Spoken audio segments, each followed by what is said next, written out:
MA उत्तरार्ध इकाई ध्वनि विज्ञान और हम अध्ययन करने जा रहे हैं ध्वनि परिवर्तन के कारण भाग 6। प्रिय विद्यार्थियों, आज हम गौण आभ्यंतर कारणों की चर्चा करते हुए अध्ययन करेंगे सादृश्य, यादृच्छात्मकता, कलात्मक स्वच्छंदता, लिपि दोष या लिपि की अपूर्णता और विदेशी ध्वनियों का प्रभाव। सर्वप्रथम हम चर्चा करेंगे सादृश्य की। सादृश्य जो शब्द है वो भाषा विज्ञान का एक पारिभाषिक शब्द है। बामन शिवराम आप्टे के संस्कृत हिंदी कोश के अनुसार सादृश्य शब्द का अर्थ है समानता, मिलता जुलतापन या समरूपता।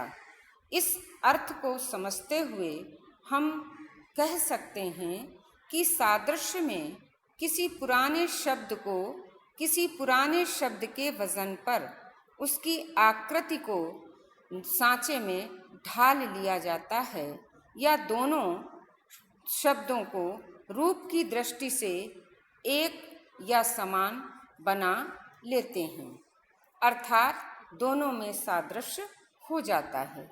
जैसे संस्कृत भाषा में प्रयुक्त 12 शब्द के वजन के आधार पर प्रयोगकर्ताओं ने या भाषा को बोलने वाले लोगों ने एकदश शब्द को भी एकादश बना लिया है या बना दिया है, और इस तरह से जो शुद्ध एकदश शब्द है उसके स्थान पर एकादश शब्द प्रचलन में है और अब वह एकदश के स्थान पर रूढ़ हो चुका है। इसी एकदश के आधार पर जो एक तिथि आती है प्रत्येक माह में, उसे भी तिथि को एकादशी ही बोला जाता है। इसी क्रम में 35 शब्द है संस्कृत का हिंदी का संख्यावाची 35 शब्द, और उस 35 के सादृश्य पर 37 शब्द में जो अनुनासिकता आई है वो 35 के सादृश्य पर ही है। तो इस तरह से प्रयोगकर्ता किसी पुराने शब्द के वजन पर या पुराने प्रयोग के आधार पर नए शब्दों को भी उसी रूप में गढ़ लेता है, और इस तरह से हम कह सकते हैं कि ध्वनियों में परिवर्तन आ जाता है। अगले क्रम में बात करते हैं हम यादृच्छात्मकता की। भाषा की जो बाह्य विशेषताएं हैं या भाषा की जो ढांचागत विशेषताएं हैं उसमें भी ये यादृच्छात्मकता शब्द आता है, और यह भी भाषा विज्ञान का एक पारिभाषिक शब्द है। यादृच्छिक का अर्थ होता है ऐच्छिक, स्वतः स्फूर्त या स्वतंत्र।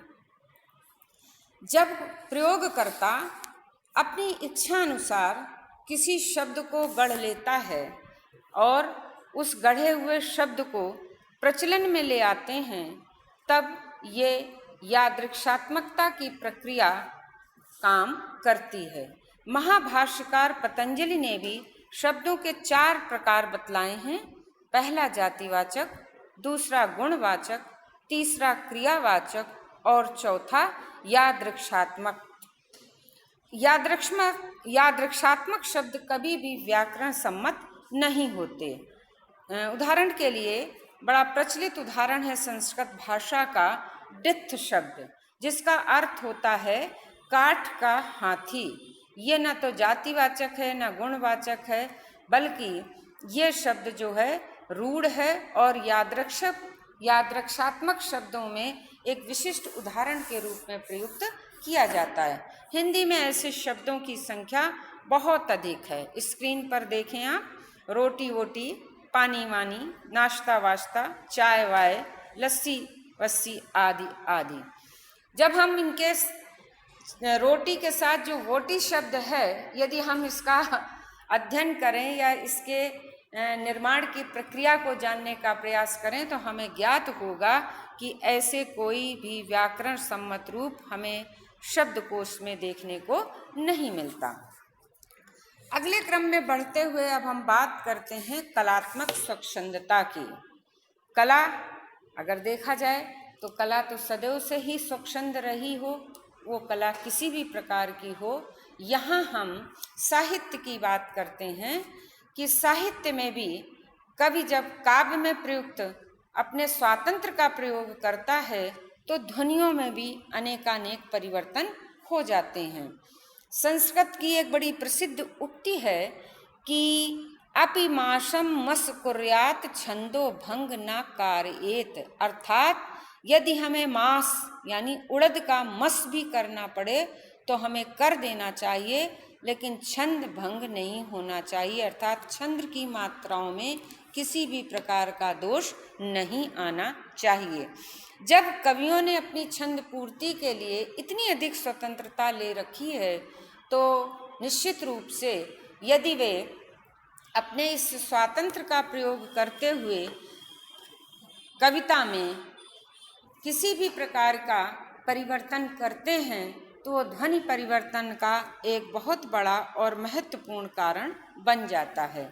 जैसे हिंदी के मध्यकालीन कविता में हम देखें तो कहीं पाद पूर्ति के लिए, कहीं माधुर्य तथा लालित्य के लिए कवियों ने अनेकानेक परिवर्तन किए हैं। इसके लिए कभी तो वो किसी मात्रा को ह्रस्व से दीर्घ कर देते हैं, कभी दीर्घ को ह्रस्व कर देते हैं, तो कभी कोई ध्वनि लोप हो जाता है, तो कहीं कहीं वर्णों का आगम भी हमें दिखाई देता है। कुछ उदाहरण देखिए। वीर का वीरा, कबीर का कबीरा, सूर का सूरा, नदी नदिया, द्वार का द्वारा, स्थिर का थिरा, जान का जहान का जहाना, चरण का चरण, और कहीं कहीं पर चरना, यशोदा का जसोदा, जगदीश का जगदीशा आदि ऐसे ही प्रयोग हैं जो कवियों के द्वारा कलात्मक स्वच्छंदता के नाम पर ध्वनि परिवर्तन की स्थिति को स्पष्ट करते हैं। अगले क्रम में जो कारण है हमारा सबसे बड़ा, वह है लिपि दोष या लिपि की अपूर्णता। यहाँ हम किसी भी लिपि या किसी भी भाषा की कमी की ओर संकेत नहीं कर रहे हैं। यहाँ ये बात सबसे पहले समझनी आवश्यक है, क्योंकि संसार में इतनी अधिक भाषाएं बोली जाती हैं, हर भाषा की अपनी अपनी लिपि है। होता क्या है कि जब प्रयोगकर्ता किसी दूसरी भाषा के संपर्क में आता है तो उस भाषा की विभिन्न ध्वनियों को अपनी भाषा की मिलती जुलती ध्वनियों में परिवर्तित कर देता है, और ये परिवर्तन ही कह दिया जाता है लिपि दोष की अपूर्णता या लिपि दोष। जबकि कोई भी लिपि अपने आप में अपूर्ण नहीं है, लेकिन दूसरी भाषा की लिपि में या उनकी ध्वनियों को अपनी भाषा की ध्वनियों के रूप में समरूपता दे देना लिपि दोष कहलाता है, और इससे भाषा की ध्वनियों में परिवर्तन होता है। ये निश्चित है कि दूसरी भाषा की ध्वनियों को जब हम अपनी भाषा की मिलती जुलती ध्वनियों में प्रयोग करते हैं तो वो अशुद्ध ही प्रयोग होता है। उदाहरण देखिए, जैसे फारसी भाषा में हिंदी शब्द करण के रूप में प्रचलित है, प्रकाश को प्रकाश बोला जाता है। पंजाबी भाषा की गुरमुखी लिपि में स्टेशन हो गया है।